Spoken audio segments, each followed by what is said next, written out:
प्रदूषण नियंत्रण मंडळ हे वेगवेगळ्या राज्यांची तसेच केंद्रशासित प्रदेशांची प्रदूषण नियंत्रण मंडळे किंवा समित्यांच्या सहयोगाने राष्ट्रीय जल स्तर निरीक्षण कार्यक्रमामार्फत विविध ठिकाणच्या नद्यांची तसेच इतर जलस्रोतांची गटवार पाहणी आणि गुणवत्ता स्तर तपासणी करीत असते.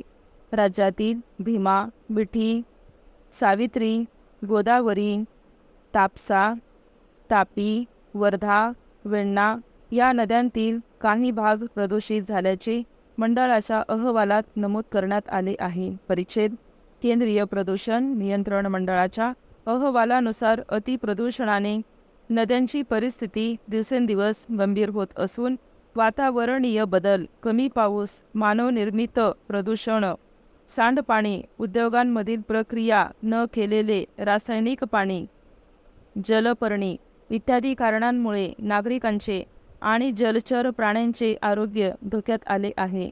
उद्योगांमध्ये प्रदूषण नियंत्रण यंत्रणा बसवणे कायद्याने बंधनकारक आहे. मात्र प्रदूषण नियंत्रण उपाययोजनांची काटेकोर अंमलबजावणी होत नसल्यामुळे उद्योगातील घातक रसायने आणि सांडपाणीही नदी प्रदूषणासाठी कारणीभूत ठरत आहे. शहरांमधील सांडपाणी प्रक्रिया न करता नद्यांमध्ये सोडले जाते. जलचर प्राण्यांसाठी ते धोकादायक आहे. परिच्छेद प्रकाशित झालेल्या अहवालानुसार केंद्रीय प्रदूषण नियंत्रण मंडळाने केलेल्या जल गुणवत्ता स्तर तपासणीनुसार देशातील 603 नद्यांपैकी 311 नद्यांवरील काही भाग प्रदूषित आढळले. या नद्यांची जैव रासायनिक ऑक्सिजन (BOD) आवश्यकता तपासण्यात आली होती. ही चाचणी सेंद्रिय प्रदूषणाचा स्तर निश्चित करते. BOD नुसार नदीच्या पाण्याचे 5 श्रेणींत वर्गीकरण केले जाते. 1 ते 2 BOD उत्तम, 3 ते 5 सामान्य, 6 ते 9 वाईट, तर 10च्या पुढे BOD असणाऱ्या नद्यांच्या प्रदूषणाचा स्तर अत्यंत वाईट समजला जातो. सर्वाधिक प्रदूषित नद्या या महाराष्ट्रात आहेत.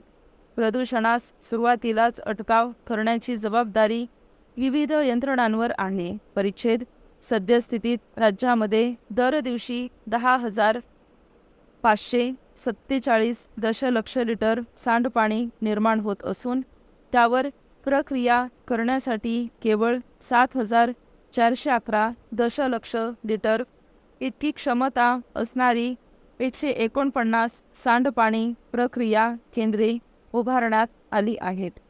यामधून 4,266 दशलक्ष लिटर इतक्या सांडपाण्यावर प्रक्रिया होते. तसेच 27 घरगुती सांडपाणी प्रक्रिया केंद्रे नदी प्रदूषित पट्ट्यांमध्ये उभारण्याचे काम प्रगतीपथावर असून त्याची क्षमता ही 336 दशलक्ष लिटर आहे. महापालिका नगर परिषदांच्या हद्दीमधून निर्माण होणाऱ्या व विना प्रक्रिया सोडण्यात येणाऱ्या घरगुती सांडपाण्यामुळे मोठ्या प्रमाणात जलप्रदूषण होते.